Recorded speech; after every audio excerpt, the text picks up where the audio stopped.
কেমন আছো তোমরা সবাই? আশা করছি সবাই খুব ভালো আছো। আমি দীপা, আমার নতুন আরও একটি ঝলমলে ব্লগে তোমাদের সকলকে জানাই অনেক স্বাগত, অনেক ভালোবাসা। আর এখন ঘড়িতে বাজবে ওই সকাল 7টা নাগাদ। তো এই যে উঠেই মাত্র হাজবেন্ডের জন্য চা বসিয়ে দিয়েছি, তারপরে ওকে চাটা দিয়ে আমার বাদবাকি কাজকর্ম করে নেব।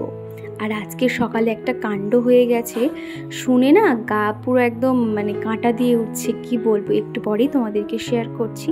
তার আগে চলো চিকুর পাপাকে চাটা দিয়ে আসি। চা না পেলে আবার বাড়ি মাথায় করবে। সকাল হলেই কিন্তু ঘুম থেকে উঠেই যেন সে চা দেখতে পায়, আর না দেখলে কিন্তু খুব রাগারাগি করে। তো ওই জন্য আমি সকালে উঠে বাসি কাজকর্ম সমস্তটাই সেরে নিয়েছি, তারপরে ওকে চাটাও দিয়ে দিয়েছি। তো চিকুর পাপা আজকে সকালে ঘুম থেকে উঠতে উঠতে প্রায় 6:30 7টার সময় উঠে গেছিলো। তো বললাম কয়েকটা সবজি বাজার তুমি করে আনো। তো এখানে দেখো সব ধরনের সবজি নিয়ে এসছে অল্প অল্প করে। বাজার থেকে সবজি আনার পরে এরকম যদি আমরা ধুয়ে রাখি সেটা কিন্তু খুবই ভালো। আর যখন দেখি যে খুব একটা ময়লা নেই বা হাতের সময় কম, তখন কিন্তু এরকম ধোয়া ব্যাপারটা হয় না।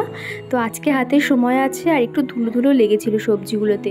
সমস্ত সবজি দেখো আমি ভালো করে ধুয়ে নিয়ে এবং জল ঝরিয়ে নেব, তারপরে কিন্তু ফ্রিজের মধ্যে ঢোকাবো। এতে কিন্তু অনেক দিন পর্যন্ত সবজি ভালো থাকে। আর যা পরিমাণে গরম শুরু হয়েছে, 2-1 দিন সবজি থাকার পরে দেখছি সেই সবজিগুলো হলুদ হয়ে যাচ্ছে কিংবা একদম শুকিয়ে যাচ্ছে।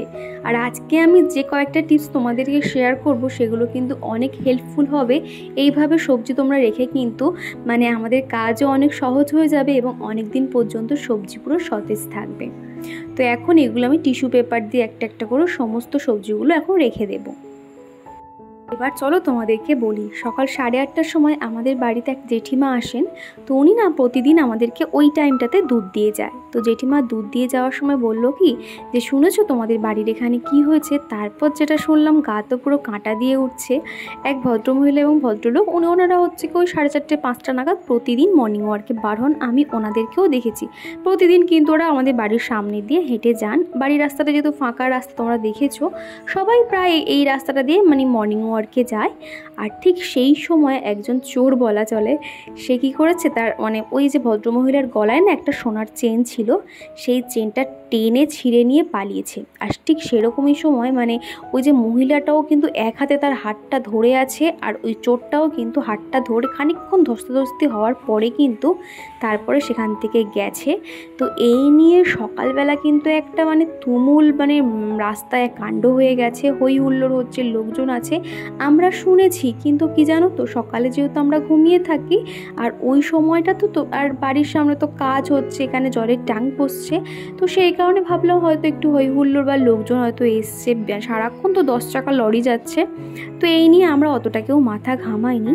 কিন্তু তারপরে শুনলাম এরকম ব্যাপারটা হয়েছে, দিনে দুপুরে চুরি হচ্ছে, বুঝতে হবে যে এই বাইরে ঘাটে কিন্তু সোনাদানা পরে বাইরে বাড়াওয়া একদম সেফ নয়। দিনের বেলা যদি এরকম হতে পারে তাহলে রাতে কি হবে? এই একটা জিনিস শুনে ভীষণই খারাপ লাগছে, মহিলাটার কথা ভেবে এদিকে ভয়ও লাগছে। তাও যদি এটা রাত্রিবেলার দিকে হতো কিংবা ট্রেনে করে কোথাও যাচ্ছে এরকম একটা হলে নয় মানা যেত, কিন্তু এই দিনে দুপুরে চুরি ভাবতেও যেন ভয় করছে। আর এদিকে দেখো সমস্ত সবজিগুলো কিন্তু আমি টিফিন বক্সে করে টিস্যু পেপার মুড়ে রেখে দিয়েছি। আর এদিকে দেখো কয়েকটা পাতিলেবু নিয়েছি, এরকম কাঁচের একটা বয়ানের মধ্যে পাতিলেবুগুলোকে জল দিয়ে রেখেছি, তাহলে কিন্তু লেবু অনেক দিন পর্যন্ত ভালো থাকে। আর এই গ্রীষ্মকালে কিন্তু ডালের সঙ্গে লেবু খেতে ভালো লাগে এবং লেবু ব্যবহার হয়, তো সেই জন্য কিন্তু স্টকে রাখতে হয়। আর লেবুর যা দাম কি বলবো, আর 2 দিন ফ্রিজে রাখতে না রাখতেই তো শুকিয়ে যায়। তো আমি এরকম জল দিয়ে রেখে দিই, এটা অনেক দিন পর্যন্ত ভালো থাকবে। তোমরা চাইলে 3-4 দিন অন্তর জলটা চেঞ্জ করে নিও, তাহলে কিন্তু একটা কেউ নষ্ট হবে না, না গাজর না লেবু। শীতকালীন সময় কিন্তু এগুলো নিয়ে অত চিন্তা করতে হয় না, মাথা ঘামাতে হয় না, কিন্তু গ্রীষ্মকালে কিন্তু এগুলো নিয়ে ভাবতে হয়। তো এদিকে দেখো ধনেপাতাগুলো আনা হয়েছিল, তো কালকেরই এনেছে, দেখো কেমন অবস্থা হয়ে গেছে। তো প্রথমেই কিন্তু যেগুলো পাতাগুলো হলুদ হয়ে গেছে, শুকিয়ে গেছে, সেগুলো কিন্তু আমি বাদ দিয়ে দেব, তারপর একটা টিস্যু পেপারে মুড়ে রেখে দেব। আর এটা যদি আরেকটু সতেজ থাকে, তোমরা যদি কোনো সতেজ ধনেপাতা পাও, সেক্ষেত্রে কিন্তু গোড়াটা না ফেলে যে কোনো একটা কন্টেনারে জল দিয়ে রেখে দিও, সেক্ষেত্রেও কিন্তু অনেক দিন ভালো থাকবে। আর আমার এখানে ধনেপাতাটা যেহেতু হালকা শুকিয়ে গেছে, সেই জন্য আমি জল দিয়ে রাখলাম দিলাম না, এরকম টিস্যু পেপার দিয়ে রাখলাম। তো এই দুটোভাবেই কিন্তু তোমরা রাখতে পারো, সেক্ষেত্রেও কিন্তু অনেক দিন পর্যন্ত ভালো থাকবে। তো যে সবজিগুলো আর কি খুব তাড়াতাড়ি নষ্ট হয়ে যায় সেগুলো তো আমি কন্টেনারে করে টিস্যু পেপার মুড়ে রেখে দিয়েছি, আর নর্মাল যেগুলো থাকে সেগুলো আমি এই সবজি ট্রেতে রেখে দিলাম। তো এখানে পেঁপে, তোমার বেগুন রয়েছে, ঝিঙে রয়েছে, টমেটো, তো এগুলো আমি ফ্রিজে এখন রেখে দেব। সকালবেলা একটু তাড়াতাড়ি উঠেছিলাম বলে সমস্ত কাজকর্মগুলো কিন্তু সুন্দরভাবে করতে পারছি। এই সকাল টাইমগুলো আমার কাছে এতটাই ব্যস্ততম একটা সময়, কি বলবো। এই সময় যদি আমি কোনো দিকে একটু সময় নষ্ট করেছি সেক্ষেত্রে কিন্তু সারা দিন আমার মাসুল দিতে হয়, সমস্ত কাজই আমার দেরি হয়ে যায়। সেই জন্য কোনো রকম ফোনে না হাত দিয়ে, কোনো ফোন স্ক্রলিং না করে সোজা আমি কাজকর্মে লেগে পড়ি। এতে কিন্তু আমার কাজকর্ম অনেক তাড়াতাড়িও হয়ে যায়। তো এই কন্টেনারগুলো ফ্রিজে রেখে দিলাম, তারপরে বানিয়ে নেব ডিটক্সড ওয়াটার। সারাদিনে কাজের ফাঁকে কিন্তু এই ওয়াটারটা কিন্তু আমাদের অনেক এনার্জি দেবে এবং স্কিন কিন্তু ভালো রাখবে। এই গরমটা না আমার একদমই পছন্দ নয়। এই গরমের জন্য দেখবে ছোট থেকে বড় সবাই অসুস্থ হয়ে পড়ছে, একটা না একটা সমস্যা কিন্তু লেগেই থাকবে। আর তার জন্য কিন্তু আমাদের প্রচুর পরিমাণে জল খেতে হবে।